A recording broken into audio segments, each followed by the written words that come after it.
प्रत्येक शहराला कशामुळे नाव पडेल ह्याचा अंदाजच लागत नाही। आता परवाच एकदा आपण रत्नागिरी हे नाव कसं पडलं त्याच्याबद्दल व्हिडिओ केलेला। त्याच्यात 4 वेगवेगळ्या कथा होत्या आणि त्या सगळ्या कथा पूर्णपणे पूरक नव्हत्या, त्याच्यात काही त्रुटी होत्या। अशीच अनेक आपण गावं बघितली किंवा शहरं बघितली, तर नक्की त्याचा उगम कशामुळे असेल, काय कारणामुळे असेल, ह्याची उत्तरं कायम मजेदार आणि गमतीशीर असतात। अशाच एका नावाबद्दल आज आपण इकडे बघणार आहोत। त्या शहराचं नाव आहे चिपळूण। चिपळूणचा उगम कसा झाला, चिपळूण हे नाव कशामुळे पडलं, त्याचा परशुरामाशी काय संबंध, ह्या सगळ्याची उत्तरं आपण आज या व्हिडिओमध्ये बघू। नमस्कार, मी राधेय अँड वेलकम टू इतिहास मॅटर्स।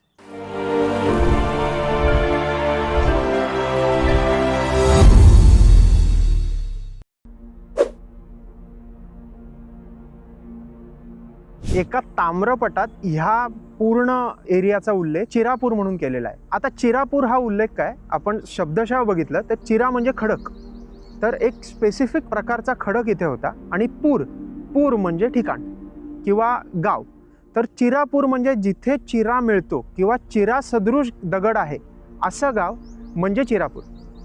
आता असं म्हणतात कालांतराने हळूहळू चिरापूरचं अपभ्रंश होऊन चिपळूण हे नाव पडलं। अजून एक गमतीदार गोष्ट आहे चिपळूण या नावाबद्दल। साधारण हा पूर्ण जो भाग आहे, वासिष्ठी आणि जगबुडीच्या जवळचा जो भाग आहे, त्या भागाला शिलाहार आणि चालुक्य काळात एक स्पेसिफिक नाव होतं। ते नाव काय होतं, चिप्रारुलना। आता चिप्रारुलना ह्याचा साधारण अर्थ घ्यायचा झाला तर समतोल दगडी प्रदेश असं आपण म्हणू शकतो। तर चिप्रारुलना हे नाव इथे प्रचलित होतं। त्याच्यानंतर 1186च्या ताम्रपटात पण असा एक उल्लेख मिळतो। आता ते चिप्रारुलना ह्याचा अपभ्रंश होऊन चिपळूण झालंय असं आपण म्हणू शकतो। आता शिलाहार आणि चालुक्य काळात इकडे वस्ती होती, कोकणात लोक येत होती, इकडे वस्ती करत होती आणि त्यांच्याबरोबर इथे व्यापारही चालू होता असे उल्लेख आढळतात। हा उल्लेख महत्त्वाचा का, तर वशिष्ठी आणि जगबुडी नदी ह्याच्या संगमावर हे साधारण पूर्ण शहर वसलेलं आहे आणि ते शहर ह्या 2 नद्यांच्या संगमावर बसलंय म्हणजे त्याला व्यापारी महत्त्व आहे आणि म्हणून त्या व्यापारी महत्त्वामुळे काहीतरी नाव दिलं आहे, ते म्हणजे चिप्रारुलना। चिप्रारुलनाचं अपभ्रंश होऊन चिपळूण झालं असं आपण म्हणू शकतो। अजून एक उल्लेख परत मध्ये सापडतो। आता लक्षात घ्या, प्रत्येकाने आपापल्या विचारानुसार आणि आपापल्या गोष्टींनुसार, परंपरेनुसार नावं बदललेली दिसतात। तर काही ठिकाणं अशी आहेत जिथे पट्टण असं आपल्याला खूप दिसतं। अगदीच उदाहरण द्यायचं झालं तर आपण जर चांदेराईच्या इथे गेलो तर तिथे इब्राहिम पट्टण असं नाव आहे। तर पट्टण म्हणजे ठिकाण, पट्टण म्हणजे एक ठाणं। तर पट्टण हे नाव बरेच ठिकाणी आपल्याला असं दिसतं। खारेपाटण ते आधी खारेपट्टण होतं। तसंच चिपळूणचा जो भाग आहे, जगबुडी आणि वाशिष्ठीचा जो संगमेचा भाग आहे, तिथे आपल्याला त्या ठिकाणाचं नाव येतं चिरापट्टण। आता चिरापट्टण नाव का, तर मुळात चिऱ्यासारखा खडक तिथे बऱ्याच प्रमाणात होता, जे मी आधी तुम्हाला सांगितलं। आणि चिरापट्टण हे नाव म्हणजे चिरा असलेला पूर्ण भूभाग म्हणून चिरापट्टण, त्याचाच हळूहळू अपभ्रंश होऊन चिपळूण झालं असे अनेक लोक म्हणतात। आता भौगोलिक दृष्टीने आपण नावाचा उगम कसा झाला हे बघू। अर्थात परत प्रत्येकाची विचार वेगळा आहे, प्रत्येकाचं एक इंटरप्रिटेशन त्या नावाचं वेगळं आहे। पण भौगोलिक दृष्टीने सांगायचं झालं तर आपल्याला हे उल्लेख सापडतात। चिपा किंवा चिप म्हणजे दलदली आणि अतिशय ओलसर असा भूभाग। आता चिपळूणमध्ये तुम्ही जर आलात तर वशिष्ठी नदीच्या आसपासचं जे ठिकाण आहे, जिथे रिक्लेमेशन झालं नाहीये, तिथे तुम्हाला दिसेल की अतिशय दलदली आणि असा चिकट भूभाग आहे। त्यापेक्षा तुम्ही जर 25 ते 30 वर्ष जुनं चिपळूण आठवलं तर ते सगळं शहर हे तलावांचं शहर होतं।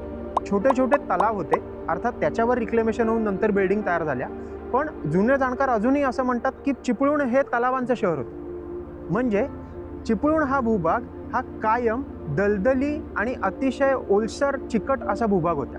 तर असा चिकट भूभाग असलेला प्रदेश म्हणून चिपळूण असे काही लोक ह्या नावाबद्दल सांगतात। आता ही पण कथा अतिशय भौगोलिक दृष्ट्या वेगळी आहे, पण त्याचा उगम परत चिपळूणकडेच येतो। असं म्हणतात की परशुरामाने कोकण भूमी स्थापन केली। आपण जर तेव्हाच्या कथा बघितल्या तर परशुरामाने आपला परशु फेकला आणि फेकल्यानंतर समुद्राचा भाग मागे गेला आणि मागे गेल्यानंतर जी पूर्ण जमीन तयार झाली तो म्हणजे कोकण. तर आता कोकण निर्माण झालं, पण कोकण निर्मिती आणि चिपळूण ह्याचा काहीतरी संदर्भ आहे. तो काय आहे? तेव्हा त्याला सप्त कोकण म्हणत होते. आत्ताचा आपण पॉलिटिकली कोकण बघितला, राजकीयदृष्ट्या कोकण बघितला, तर तो ठाणेपासून खाली सिंधुदुर्गापर्यंत येतो. आता ही भूमी परशुरामाने निर्माण केली, पण परशुराम नक्की कुठून इथे उतरला? तर असे उल्लेख सापडतात की तो महेंद्र पर्वतावरनं कोकणात उतरला. महेंद्र पर्वतावर कोकणात उतरताना त्याच्याबरोबर अनेक आदिवासी वस्ती होती. आता ती आदिवासी वस्ती ही परशुरामाबरोबर नवीन जिथे जागा निर्माण झाली तिथे वस्ती करायला येणार होती. त्या पर्वतावर उतरताना अनेक लोकांना अनेक समस्यांना सामोरं जावं लागलेलं आहे. आता त्या समस्या काय होत्या? पहिलं तर तो रस्ता चांगला नव्हता. रस्ता फार खडतर होता, उतरताना त्रास व्हायचा, काही ठिकाणी फार घसरण होती. एक वैशिष्ट्य कोकणातलं कायम सांगितलेलं आहे ते म्हणजे कुठून पाण्याचा उगम होईल आणि कुठून पाणी झिरपेल ह्याचा अंदाज कोणालाही लावता येत नाही. हे काही जुन्या ग्रंथांमध्ये पण उल्लेख आहेत.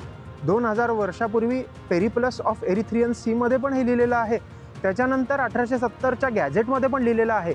आणि अजूनही तुम्ही जर साधारण घाटाच्या जवळच्या कोकणात फिरलात तर तुम्हाला ह्याची अनुभूती मिळते. आता घसरडी वाट आहे, खूप जास्ती चालायला अवघड पडते. तर ह्या सगळ्या अवस्थेतून नवीन कुठेतरी एक जागा निर्माण झाली म्हणून परशुरामांनी बऱ्यापैकी चांगली वस्ती इथे आणली. पण ते सगळे खाली उतरताना त्यांची पोळण झाली, त्यांच्या चित्ताची पोळण झाली. आणि चित्ताची पोळण झाली म्हणून एक्झॅक्टली ते जिथे उतरले ती जागा म्हणजे चित्तपोळण.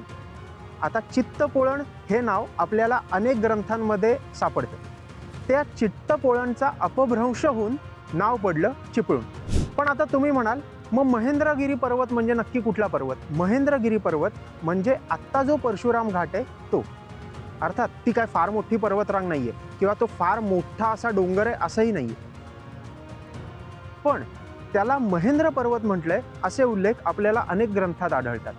तर चिपळूणचं नाव कसं पडलं ह्याच्यातला सर्वात अस्सल पुरावा असलेलं आणि जुन्या नावाचा अपभ्रंश होऊन म्हणजेच चित्तपोळणचा अपभ्रंश होऊन चिपळूण झालं असं आपण म्हणू शकतो. चिपळूण ह्या नावाचा उगम कसा झाला ह्याच्या आपण अनेक कथा बघितल्या.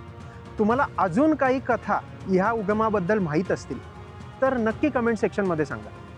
त्यापेक्षा जास्ती तुम्हाला जर कुठल्या नावाचा उगम माहीत असेल किंवा हवा असेल तोही कमेंट सेक्शनमध्ये आम्हाला सांगा. आम्ही त्याचा अभ्यास करून नक्की इतिहास मॅटर्सच्या चॅनलवर टाकू. तुम्हाला जर हा व्हिडिओ आवडला असेल तर लाईक करा, शेअर करा, सबस्क्राईब करा आणि अजिबात विसरू नका इतिहास मॅटर्स.